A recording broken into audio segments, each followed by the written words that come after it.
रहस्यमय किराए का घर। सुमित नाम का एक युवक नई नौकरी के कारण देहरादून आया। शहर नया था तो उसने एक पुराना लेकिन सस्ता किराए का घर लिया। मकान मालिक एक बुजुर्ग आदमी था जो बोला, रहना है तो रहो, लेकिन सीढ़ियों के नीचे वाला कमरा मत खोलना। सुमित ने सोचा, पुराने लोग अंधविश्वासी होते हैं। उसने हामी भर दी, लेकिन मन ही मन सोच लिया कि एक दिन जरूर देखेगा कि उस कमरे में है क्या।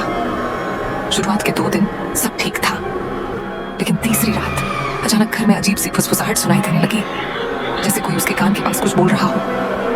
दीवारों पर हाथ के निशान दिखने लगे और रात को किसी के चलने की आवाज आती थी। सुमित को लगने लगा कि शायद मकान में कोई और भी है। एक रात तेज बारिश हो रही थी और बिजली चली गई।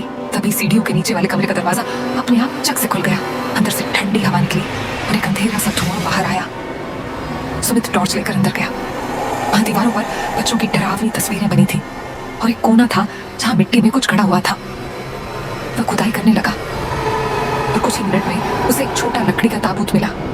ताबूत खोलते ही पूरे घर में तेज हवा चलने लगी और चारों ओर चीखें गूंजने लगी। ताबूत के अंदर एक गुड़िया थी, फिर उसकी आंखें असली इंसान जैसी थी।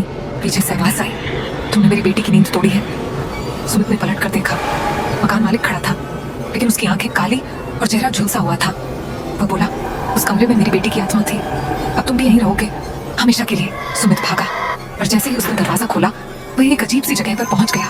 वही कमरा, लेकिन दीवारें अब खून से सनी थी।